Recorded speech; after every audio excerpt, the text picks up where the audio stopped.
You're such an asshole. My phone keeps buzzing. I gotta turn that off. I turn it on because, like, I go out. I'll explain it. I will explain to you a story. So the GF doesn't get up because she luxuriates in bed. Because women do that, you know. Why do we make less than men? I don't know. Because you're a bunch of lazy asses that never get out of bed. So I wake up and, like, I don't know about you, but when I'm like, I'm up, I don't want to watch TV. I got things to do, so I go do stuff. So I work out. I go to the gym. I lift my weight. I get done. You know. This is not achieved with no effort. I look like shit. One of these days, I should actually dress up. I should actually, like, you know, trim the beard, clean up so you girls get some masturbation material. They'll be like, oh my God, he actually is handsome. I am. I'm pretty handsome if I want to be. There's no reason to be. And then, like, 8 a.m. rolls around. Like, if you finally getting your ass out of here, oh, you are. Oh, good. Nice to see you have a job. Yes. Go, do, produce, contribute to the GDP. I've been doing it for 2 hours already. Larger point is, I don't know why people, you wake up.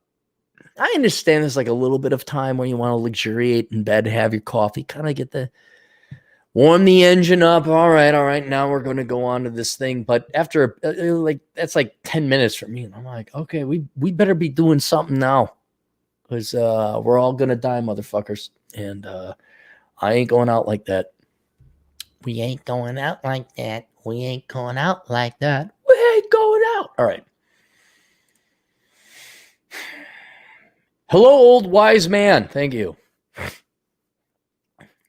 I'm an American from a place I know. Late 20s, cisgendered heterosexual white male getting a STEM master's degree at a high-level school in Russia. I'm not going to mention what you said. I saved enough money prior to moving here to survive the first year since student housing. Well, you don't want me to say these certain things, so you put them in. You have low cost of living over in Russia, I guess. It's so low compared to the United States. I also proudly use my Corona Chan Fund money to pay for my tuition here in Russia.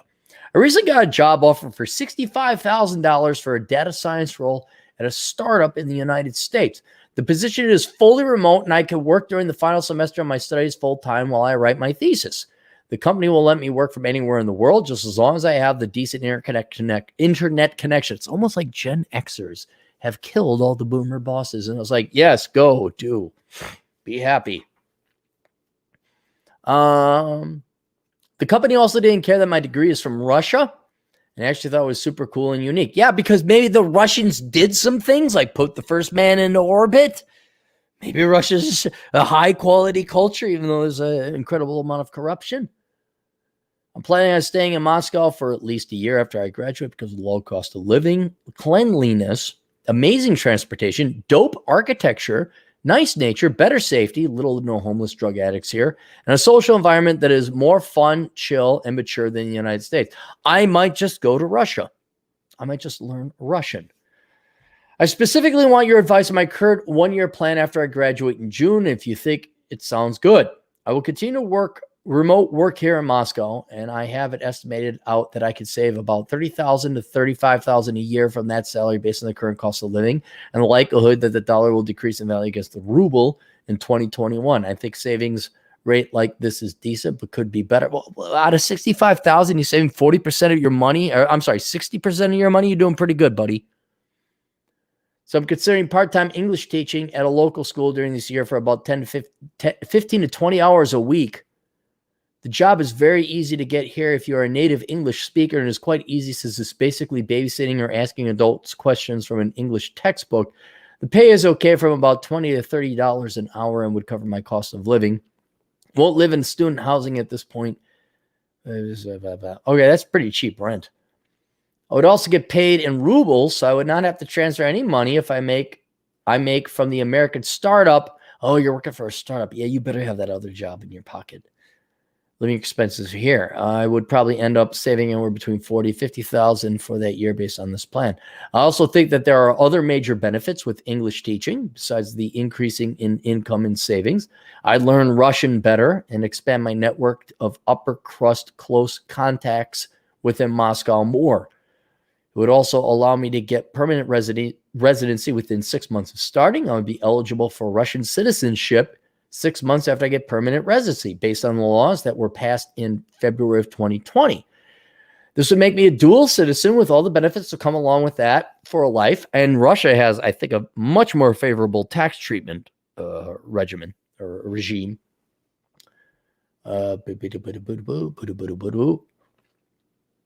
I'd also enroll in a local university language course for about $1,000, could even be free.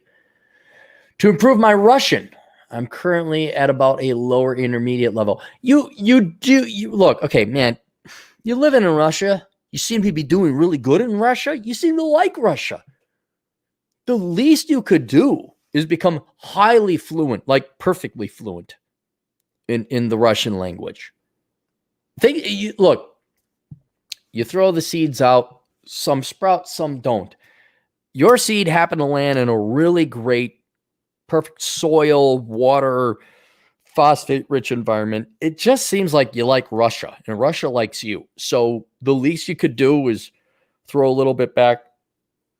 I would really focus and hone on getting your Russian skills up, like perfect. Well, maybe not perfect. Not to have the accent, just you know what, you are a fluent speaker of Russian. Plus the women are thinner there. A little bit more mercenary from what I understand, but they're thinner at least. Proficiency language, like about this would take up to about 10 hours a week in class instruction and about an hour a day of vocabulary memorization. Absolutely. For hobbies, I'm going to do weightlifting, fence, row, read philosophy, history, engage in playwriting. Do what you want. The end result of this year is I would have about 40, 50,000 saved up, advanced Russian proficiency, an expanded local network, and maybe have Russian citizenship by then. If you think this plan is sound and reasonable, I will not modify it. We'll let you know a year later how everything turned out. Thanks, Master, and I won't mention your name. I think it's a great idea. That's a great idea. Yes. Yeah. Well, look, you're enjoying it there. You got money coming from the United States. You have potential. You're diversified in your sources of revenue and employment.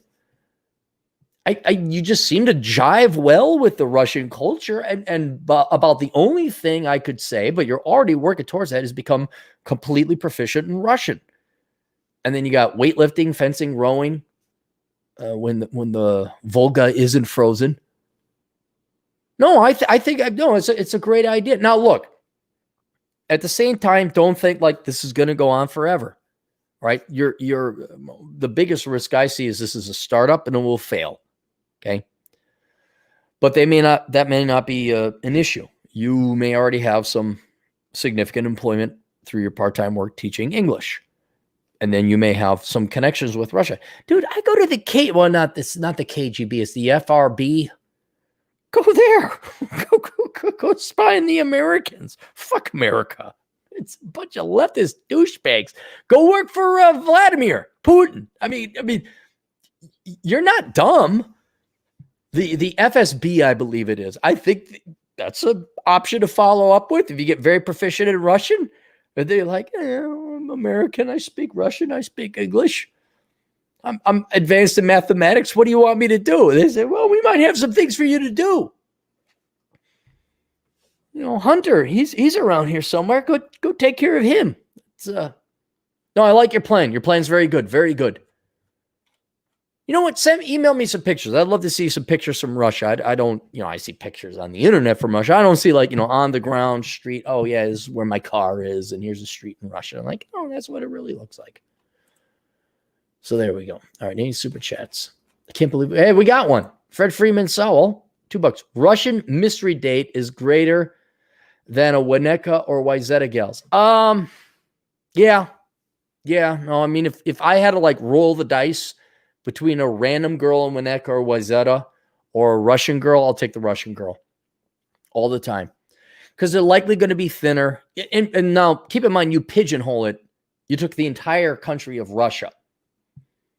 All right, so those gals are likely going to be more humble. When you pigeonhole it in the United States to Winnetka or Wayzata, that's like two of the most arrogant, preppy places ever. Those gals are going to think that their daddy's money. No, I'll take the Russian gal. I don't care if she's fat or ugly. At least she'll be interesting. They should have like a degree in chemical engineering or programming or something. The Winnetka or Wayzata gal, I'd rather talk to Mr. Six-Sided Die. Rather talk to Mr. Six-Sided Die. Oh my God, what do you say? 5? Oh my God, so interesting. So I'm majoring in sociology. It's like, yeah, you know what? The 5 is more interesting than you. It's sad. The roll of the dice. Ladies, it's 1 of 6. Are you more interesting than a 1 of 6 chance of the roll of the die? So I decided to get my master's degree in social justice. 3. Oh my God, it's 3, everybody. 3. Did you bet on that? Way more interesting than all you girls with your worthless degrees. Russian divorce rate even higher. Yeah, just don't get married. Ivan. You look. Is that your grandpa? That's Russian. He's a Russian dude. That's a Russian sailor with the stripes. Oh, that'd be kind of cool to know the history about that. Yes, but the Russian divorce rate is higher. Russia is not the panacea you all think it is. I'm just saying it has lower taxes. And they value Russians and the Russian culture. All right, that's it. We'll see you guys later. Toodles.